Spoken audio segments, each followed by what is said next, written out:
nggak usah kaget kalau ada kitab nasab yang bilang Abdullah, ada kitab nasab yang bilang Ubaidillah, saudara. Jangan kemudian dianggap oh ini tazwir, ini pemalsuan. Enggak begitu, saudara. Nah baik, kalau dibilang pemalsuan repot, nanti hadis-hadis tentang anak Nabi palsu semua dong, gara-gara namanya beda-beda ya kawan. Baik, nah Ubaidillah ini punya anak yang bernama Alwi. Inilah Habib yang pertama dari keturunan Nabi yang dikasih nama Alawi. Sebelum itu nggak ada yang namanya Alawi ya kawan. Nah, ini yang pertama kali disebut Alawi, sehingga keturunannya disebut Ba'alawi. Nah, jadi Ba'alawi diambil dari nama ini, saudara. Makanya di situ ditulis Alwi Jaddu Ba'alawi. Ini kakeknya Ba'alawi, saudara. Ya, dan Alwi ini masyhur dalam sejarah, saudara, putra Ubaidillah, dan orang semua tahu kalau dia cucunya Ahmad Al-Muhajir. Sampai-sampai Imam Sakhawi menyebut namanya, Imam Ibn Hajar Al-Haythami juga menyebut namanya, saudara. Imam-imam besar menyebut namanya dalam kitab-kitab mereka. Artinya apa? Ubaidillah dan Alwi juga bukan cerita fiktif. Dulu tahun 2015 pernah ada serangan terhadap Al-Imam Ahmad Muhajir, yaitu ayah atau orang tua dari Imam Ubaidillah. Nah, kemudian saya melakukan counter, menjawab secara ilmiah, dan saya buat slide-nya. Nah, bisa dilihat yang saya kasih tanda itu, slide-nya di situ kelihatan itu. Terakhir saya buat ini tanggal 6 bulan 7 tahun 2015 jam 10:16. Artinya kalau di komputer kan tercatat tuh kapan kita hatamkan itu tulisan. Jadi dari tahun 2015 persoalan itu sudah kita bahas lengkap dengan kitab-kitab rujukan, dan ini sudah direkam dulu oleh FVI TV. Dulu masih ada Front Pembela Islam. Saya bahas ini hampir 3 jam, 2 jam lebih kita bahas panjang lebar, dan saat ini masih ada di YouTube. Kalau anda buka di YouTube, tulis saja Habib Rizik strip eksistensi habaib. Nah itu di YouTube keluar, kita bisa dengarkan, masih ada. Nah karena itu begitu kemarin keluar ada serangan kepada Imam Ubaidillah, saya enggan untuk menjawabnya karena hanya mengulangi. Karena persoalannya nggak jauh berbeda, hampir sama, saudara. Kemarin diserang bapaknya, sekarang diserang anaknya. Kenapa kemarin diserang bapaknya, sekarang diserang anaknya? Karena waktu mereka menyerang bapak gagal. Jadi mereka bilang nih Imam Ahmad Muhajir orang nggak dikenal, entah dari mana, datang ke Yaman ngaku-ngaku habaib. Nah kemudian kita buktikan. Nah ternyata ada data-data dari kitab Tarikh Baghdad, saudara. Kemudian ada juga surat menyurat beliau yang masih sangat muda dengan Imam Tobari yang sudah sepuh. Nah jadi surat-suratnya itu ada, sehingga membuktikan orang ini bukan fiktif. Itu dulu yang saya buktikan ya ikhwan. Nah karena mereka gagal, kali ini mereka coba cari tokoh mana nih yang bisa diserang, yang kalau berhasil maka seluruh habaib di Indonesia menjadi mantan habib. Jadi mantan habib, tujuannya begitu, saudara.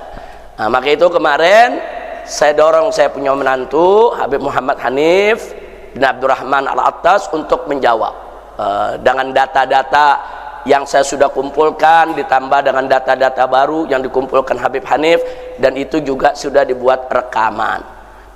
Hanya saja sebagaimana tadi yang disampaikan oleh Buya Qurtubi, saudara, semakin hari kelompok ini semakin kurang ajar, semakin adimul akhlak. Bukan qalil adab lagi, tapi adimul adab. Kalau qalil adab kurang ajar ya, tapi kalau adimul adab enggak punya adab ya ikhwan. Nah mudah-mudahan kita tidak ketularan seperti itu, amin ya rabbal alamin. Nah karena mereka saya lihat sudah kelewatan, maka itu kemarin saya beri gelar buat mereka, begal nasab. Nah kenapa begal nasab? Karena selama ini ada pihak-pihak yang menyerang nasab habaib, cuman nyerang saja, nggak mengakui, sampai di situ saja, saudara. Tapi kali ini lebih parah nih, udah menyerang nasab habaib, nggak ngakuin, dirinya ngaku sebagai habaib. Nah, parah udah ya, ini penyakitnya lebih parah. Maka itu tadi saya bilang dengan istilah begal nasab. Baik, saya tidak ingin membahas lagi soal eksistensi habaib, tapi ada beberapa bagian yang saya mau garis bawahi. Nah, jadi perhatikan di sini saya buka dulu ini PowerPoint yang pernah saya gunakan di tahun 2015 di pengajian Markas Syariat Petamburan. Nah, di sini baru dibuka saat itu ya, ikhwan. Nah, di sini kita bisa lihat. Nah, di sini waktu itu saya berikan judul, benarkah habaib Indonesia keturunan Rasulullah Sallallahu Alaihi Wasallam. Nah, di sini semuanya totalnya cukup banyak, ada 20 slide, tapi ada beberapa slide yang menarik. Mari kita lihat di halaman pertama saja, saya buka di sini. Kita lihat nasab Ali Ba'alawi. Nah, coba lihat nasab Al-Ba'alawi. Paling atas Nabi kita Muhammad Sallallahu Alaihi Wasallam. Beliau punya putri yang bernama Fatimatus Zahra. Fatimatus Zahra dengan Nabi sama-sama wafat tahun 11 Hijriyah. Kemudian Siti Fatimah punya anak, ada Al Hasan, ada Al Husain. Kalau Ba'alwi ini dari Al Husain, bukan Al Hasan. Nah, Al Husain As-Sibt. As-Sibt itu saudara artinya cucu ya. Kalau cucu dari anak perempuan itu disebut sibtun. Kalau cucu dari anak laki-laki disebut hafidun. Nah, ini kan Sayyidina Husain ini cucu dari anak perempuan, yaitu cucu Nabi dari Fatimatus Zahra. Nah, Sayyidina Husain wafat tahun 61 Hijriah ketika terjadi tragedi Karbala. Nah, ternyata di padang Karbala ini ada beberapa anak Sayyidina Husain dan beberapa anak Sayyidina Hasan yang masih kecil selamat dari pembantaian. Jadi kalau ada yang bilang, oh mereka sudah mati semua, bohong. Nah, dulu ada yang nyerang begitu, turunan Nabi udah nggak ada, kata dia, karena Nabi nggak punya anak laki. Dibantah oleh para ulama. Nah, gagal, mereka tuduh begitu, mereka bilang iya turunan Nabi memang ada, tapi kan udah mati semua di padang Karbala. Dibantah lagi oleh para ahli sejarah. Nah, kemudian mereka mulai beralih menyerang yang lain. Jadi satu serangan gagal, beralih ke yang lain. Satu serangan gagal, beralih kepada yang lain. Nah, kemudian mereka mulai menyerang siapa? Imam Ali Uraidi yang mereka serang. Kata mereka Imam Ali Uraidi itu bukan anak Ja'far Shadiq. Dibantah lagi oleh sejarah. Ternyata Imam Ali Uraidi namanya ada di kitab Jarh wa Ta'dil, ada di dalam kutubul hadis ya kawan, karena termasuk perawi hadis. Nah, kemudian mereka mulai serang Imam Ahmad Muhajir, itu yang saya kasih tanda merah itu ya ikhwan. Diserang Imam Ahmad Muhajir. Nah, ini di tahun 2015 ini yang saya buat jawabannya untuk mereka ya ikhwan. Nah, jadi sekali lagi mari kita lihat dulu nasabnya dari Nabi ke Fatimatus Zahra, dari Fatimatus Zahra ke Al Husain. Nah, anak Sayyidina Husain yang merupakan datuknya Ba'alawi adalah Al-Imam Ali Zainul Abidin. Sebetulnya namanya Ali Al-Ausat. Namanya Ali Al-Ausat. Sayyidina Ali itu anaknya ada tiga. Sayyidina Husain pada saat terjadi pada tragedi Karbala ada tiga anaknya bernama Ali. Ali Al-Akbar, Ali Al-Ausat, Ali Al-Asghar. Ali Al-Akbar sudah dewasa, dia yang menjadi panglima perang bapaknya waktu terjadi tragedi Karbala, dan dia yang maju paling depan untuk menghantam mereka-mereka yang ingin membantai keluarga Nabi dan gugur sebagai syahid. Sedangkan Ali Al-Ausat saat itu masih remaja, usianya diperkirakan sekitar 16-17 tahun, lagi sakit, demam, sakit keras, dan ada di kemah. Dia tidak bisa perang. Jangankan perang, berdiri saja dia tidak mampu. Dia dijaga oleh bibinya, oleh adiknya Sayyidina Husain yang bernama Sayyidah Zainab. Sayyidah Zainab yang menjaga dia dan menjaga anak-anak kecil, keponakan-keponakan Sayyidina Husain di dalam kemah. Sementara di luar lagi berkecamuk perang yang tidak seimbang. Sayyidina Husain bersama keluarga dan sahabat hanya 72 orang jumlahnya, sementara yang menyerang lebih dari 3.000 orang ya ikhwan. Jadi satu pertempuran yang tidak seimbang. Tapi Ahlul Bait menghadapi dengan gagah, tabah, dan dengan keberanian luar biasa. Kemudian Sayyidina Husain punya yang namanya Ali Al-Asghar, yang paling kecil, itu masih bayi, usianya sekitar 6-7 bulan. saudara. Di dalam kemah dia kehabisan susu ibunya sudah tidak keluar, air sudah tidak ada. Sementara keluarga Nabi dikepung di padang Karbala, tidak boleh mendekati sungai. Nah, kemudian Sayyidina Husain dengan beberapa orang mencoba untuk menyelinap, saudara, sembunyi-sembunyi, berhasil mendekati sungai untuk memberikan si bayi ini air, saudara, karena ini anak udah kehausan. Nah, begitu sampai ke pinggiran sungai, tiba-tiba sebuah anak panah meluncur mengenai si bayi dan bayi meninggal dunia. Akhirnya Sayyidina Husain diusir lagi, kemudian beliau balik badan, terus kembali ke kemah lagi, ya ikhwan. Nah, jadi artinya di sini ya anak cucu Nabi di situ banyak yang terbunuh, tapi tidak semua mati. Sehingga keturunan Nabi sampai saat ini tetap ada, alhamdulillah. Kemudian Imam Ali Zainal Abidin punya anak Muhammad Al-Baqir radhiyallahu an. Nah, Muhammad Al-Baqir, saudara. Nah, Imam Muhammad Al-Baqir ini, saudara, sangat terkenal, nggak ada yang nggak tahu. Oh iya benar, Imam Muhammad Baqir itu memang anak Ali Zainal Abidin. Ali Zainal Abidin itu memang anak Sayyidina Husain. Nggak ada ulama yang nggak kenal itu sepanjang zaman, saudara. Dan keberadaan Muhammadul Baqir pun juga sebagai perawi hadis. Itu yang perlu kita tahu. Kemudian Muhammadul Baqir punya anak Al-Imam Ja'far As-Shadiq. Punya Imam Ja'far As-Shadiq. Sebetulnya Al-Imam Ali Zainal Abidin punya anak, ada lagi satu, namanya Zaid ibn Ali, adik daripada Muhammad Al-Baqir. Saya tidak masukkan di sini karena kita hanya bicara nasab Ali Ba'alwi.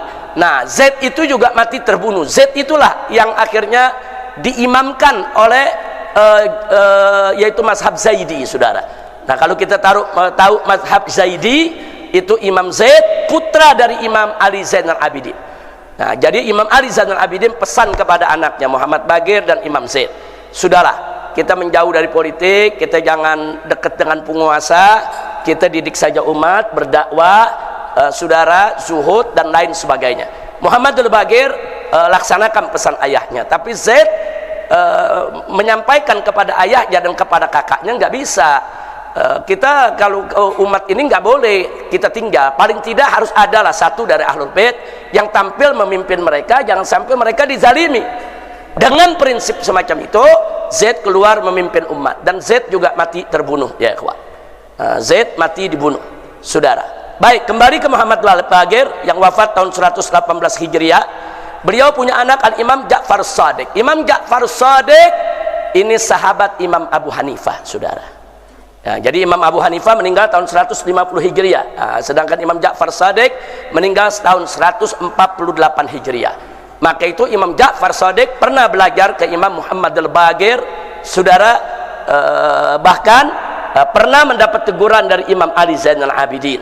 Jadi artinya orang-orang ini bukan fiktif, memang ada dalam sejarah, alhamdulillah. Nah, kemudian Imam Ja'far As-Shadiq ini punya anak banyak, di antaranya Musa Al-Kazim. Nah, Musa Al-Kazim ini keturunannya disebut Al-Musawi atau Al-Kazimi. Itu banyak menyebar di Irak dan Iran, ya ikhwan. Jadi kalau kita ke Irak, ke Iran, nah ini banyak keturunan Musa Al-Kazim yang menyebar di sana, dan memang sebagian besar mereka mengikuti mazhab Syiah Ja'fari, saudara. Nah, sementara satu lagi Ismail. Nah, Ismail itu keturunannya banyak di Mesir. Nah, itu yang kita sebut akhirnya muncul mazhab Ismaili, saudara. Nah, tapi ada satu putra beliau yang terkecil, yaitu Al-Imam Ali Al-Uraidi. Nah, Imam Ali Uraidi ini tinggal di desa Uraid. Uraid itu nama desa di pinggir kota Madinah.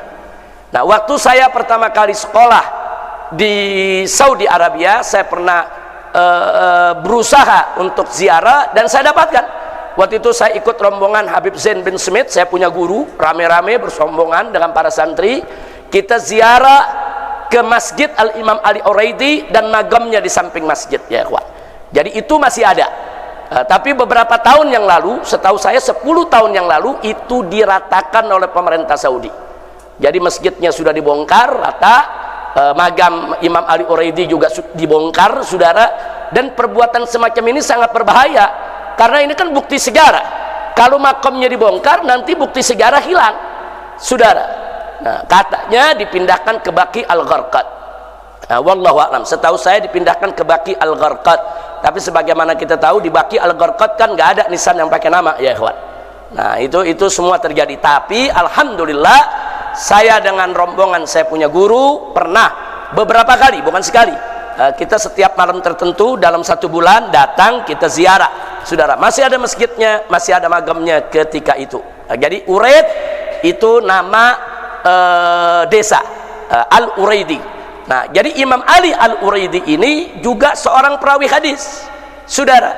Beliau inilah, saudara, yang akhirnya saudara, Imam Ali Uraidi ini punya anak bernama Muhammad An-Nagib. Kenapa dijuluki An-Nagib? Karena anaknya ini menjadi Naqabatul Ashraf, menjadi pemimpin para ashraf, para ahlul bait yang ada di zaman itu. Dan beliau pindah ke Irak, saudara. Jadi dikenal dengan nama Imam Muhammad An-Nagib. Wafat tahun 200-an. Beliau punya anak namanya Isa Ar-Rumi. Ini juga seorang Nagib, seorang Nagibul Ashraf. Dia seorang Nagibul Ashraf itu kalau kayak kita kepala sukunya lah, daripada ahlul bait Nabi alaihi salatu wassalam. Nah beliau inilah yang punya anak Imam Ahmad Al-Muhajir, saudara, yang wafat tahun 345. Nah kemudian bagaimana kok bisa sampai ke Yaman ini? Imam Ahmad Muhajir nggak lahir di Yaman, dia di Irak, saudara, bersama ayahnya. Nah cuma ketika beliau tinggal di Irak terjadi fitnah Qaramitoh. Nah tolong diingat, terjadi fitnah Qaramitoh. Qaramitoh itu kelompok Syiah yang sesat menyesatkan, saudara. Dan dia kelompok ekstrim, saudara, yang gampang betul membunuh orang yang tidak sejalan dengan mereka. Dan kelompok Qaramitoh ini yang pernah menyerbu Ka'bah, kemudian mencuri Hajar Aswad, dirampas, dan Hajar Aswad dibawa ke Bahrain. Nah, jadi dulu selama beberapa puluh tahun itu Hajar Aswad sempat tidak ada di Mekah, ya ikhwan. Dibawa oleh kelompok Qaramitoh. Nah Qaramitoh nyebar di Mekah, di Irak, di mana tempat ini menyebar. Nah akhirnya Imam Ahmad Muhajir melihat fitnah Qaramitoh itu begitu dahsyat, beliau ajak keluarganya semua dan para sahabatnya, saudara, kurang lebih ada 300-an orang. Itu rame-rame, saudara, dari Baghdad mereka rame-rame ke Madinah, kemudian ke Mekah. Nah pada saat perjalanan itu terjadi perampasan Hajar Aswad, yang akhirnya beliau lihat ini fitnah udah kelewat batas, saudara. Di mana-mana terjadi kekacauan, huru hara, saudara. Akhirnya beliau bawa seluruh keluarga dan sahabatnya 300 orang ke Hadramaut. Nah, kenapa ke Hadramaut? Karena ada satu riwayat hadis yang menyebutkan jika terjadi huru hara di mana-mana, fa'alaika bi Hadramaut, maka carilah Hadramaut, tinggal di sana, kau akan dapatkan ketenangan. Nah itu yang dipakai oleh Imam Ahmad. Akhirnya beliau masuk ke Hadramaut. Begitu masuk ke Hadramaut nggak gampang. Di sana ternyata di Hadramaut saat itu sarangnya kaum Khawarij, saudara. Ibadiyah itu salah satu sekte Khawarij. Ibadiyah yang paling moderat saat ini. Khawarij itu ternyata setelah mereka dulu diperangi oleh Sayyidina Ali di Mekah, di Madinah, di Irak, mereka semua larinya ke Hadramaut, ya ikhwan. Hadramaut saat ini dikuasai oleh Khawarij. Jadi begitu mereka dengar ada Al-Husaini, Sayyid turunan Nabi, datang ke Hadramaut, mereka nggak terima. Nah, disambutlah dengan perang, ya ikhwan. Jadi artinya Imam Ahmad Muhajir dengan 300 pasukan diserbu sama 1000-an lebih pasukan Khawarij. Mereka mau dibunuh. Mereka bilang karena mereka ini Khawarij ini benci dengan keluarga Nabi, nggak suka dengan keluarga Nabi, apalagi dengan keturunan Sayyidina Ali, karena Sayyidina Ali dianggap membantai kelompok mereka, karena mereka kan berontak terhadap Sayyidina Ali, ya ikhwan. Nah, jadi karena mereka sudah benci dengan Sayyidina Ali, dengan turunannya pun benci, mereka kobarkan. Itu yang disebut perang Bahran, saudara. Jadi ada perang. Jadi kalau ada yang bilang Imam Ahmad Muhajir nggak ada, dia nggak ngerti sejarah, dia nggak tahu perjalanannya. Perang itu dicatat di Hadramaut. Dulu ada perang ini, namanya, kejadiannya di sini, yang berperang siapa. Nah ketika itu ada ribuan Khawarij menyerang yaitu keluarga Nabi ini, saudara. Nah begitu serang ini 300 orang ini, kalau lihat kejadian begini nasibnya bisa sama dengan Sayyidina Husain di Karbala atau sama dengan Zaid bin Ali, saudara, yang juga cuman pasukannya sekitar 300 dan semuanya dibunuh Zaid bin Ali. Nah kali ini, saudara, ternyata di utara Yaman itu ada mazhab Zaidi. Nah, Syiah itu kan ada Ja'fari, ada Ismaili, ada Zaidi. Nah, Zaidi ini cinta kepada Ahlul Bait. Jadi begitu mereka dengar ada keluarga Ahlul Bait datang dari Irak ke Hadramut diserang oleh orang-orang Khawarij, mereka dari utara turun membantu keluarga Nabi dan terjadi peperangan yang kita sebutkan barusan, dan akhirnya mereka menang. Begitu mereka menang, Khawarij terusir dari Hadramut. Mereka lari. Kemana mereka lari? Ke Oman. Saat ini jadi negara Oman, ya ikhwan. Negara Oman hari ini dari mulai sultannya sampai rakyatnya, saudara, itu mayoritas dipegang oleh Khawarij, tapi dari sekte yang moderat, sekte yang tidak lagi ekstrim, sekte yang tidak lagi mengkafir-kafirkan orang, yang disebut sekte Ibadiyah. Nah, jadi dulu mereka di Hadramut mereka yang kuasai, kemudian mereka terpukul kalah, saat ini mereka tinggal di Oman, ya ikhwan. Nah, dari situlah Al-Imam Ahmad Muhajir mulai saudara dakwahnya di Hadramaut. Sampai di sini kira-kira jelas ya. Nah, kalau ada yang mau lebih jelas lagi silakan buka saja. Saya punya video yang sudah dimuat sejak 2015, ya ikhwan. Nah, dari situ akhirnya Imam Ahmad Muhajir punya anak bernama Ubaidillah atau disebut juga Abdullah. Sebagian kitab menyebut Abdullah, sebagian kitab menyebut Ubaidillah. Ini bukan kontradiktif, bukan. Ubaidullah itu kan tasghir daripada Abdullah. Seperti ada mengatakan anak Nabi laki-laki ada yang bernama Thayyib, ada juga yang bernama Thahir, ada juga yang bernama Abdullah. Padahal tiga-tiganya orangnya satu, namanya Abdullah, julukannya At-Thayyib, At-Thahir. Jadi anak Nabi itu ada Qasim, ada Ibrahim, ada Abdullah, anak lakinya, saudara. Yang Abdullah ini julukannya At-Thayyib, At-Thahir. Nah, cuman karena orang baca di hadis yang satu bilang Thayyib, di hadis yang satu bilang Thahir, orang pikir anak laki-lakinya ada 5, ya ikhwan.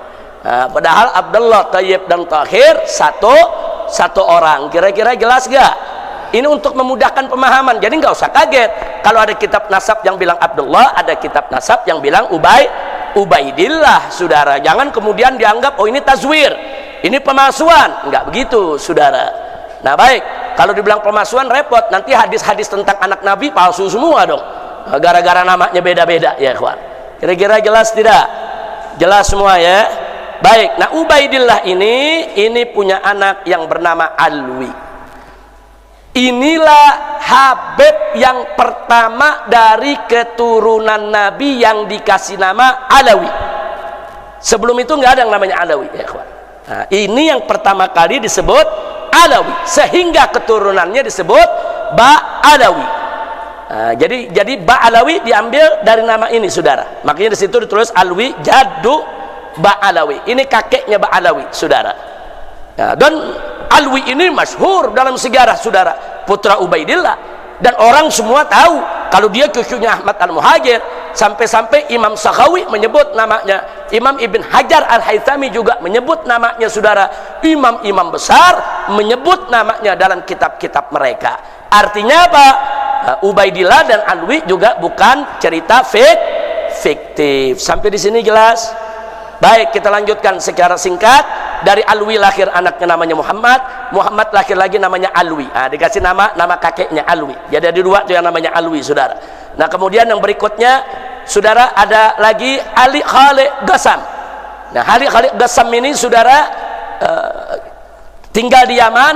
Beliau punya anak ini yang makamnya sampai hari ini ada di Muhammad Shahib Mirbat, dekat Sulalah. Dia masuk ke Oman, ya dia masuk ke negeri Oman di perbatasan. Jadi yang namanya Muhammad Shahib Mirbat makamnya sampai hari ini masih ada. Makanya banyak santri-santri Al-Ahqaf kalau dulu mau ke Ahqaf, mau ke Hadramut lewat Sulala, itu biasanya mereka mampir dulu kemari. Karena di daerah Sulala itu di situ ada magam Nabi Ayub, ya. Ada magam Nabi Ayub, Nabi Imran. Kemudian juga ada magam Muhammad Shahib Mirbat. Nah, ini sudah ada di Oman ini magamnya, ya ikhwan. Nah, dari situ saudara ada 2 anak. Imam Muhammad Shahib Mirbat ada 2 anak yang sangat populer. Yang pertama adalah bernama Ali, yang kedua bernama Alwi. saudara. Nah, Ali disebut walidul faqih. Kenapa beliau disebut walidul faqih? Karena beliau ayah kandung Al-Imam Muhammad Al-Faqih Al-Muqaddam. Jadi kalau disebut Al-Faqih Al-Muqaddam, saudara, nah namanya Muhammad, ayahnya adalah Ali. Makanya Ali disebut walidul faqih, ayahnya Faqih Muqaddam. Sehingga yang bernama Alwi, saudaranya Ali, disebut Ammul Faqih. Jadi yang satu disebut walidul faqih, yang disebut Ammul Faqih. Kenapa? Karena memang Faqih Muqaddam ini tokoh sentral, habaib, saudara, yang sangat terkenal. Nah, kemudian mari kita lihat dari Al-Faqih Muqaddam itu melahirkan tidak kurang dari 75 leluhur Ba'alwi.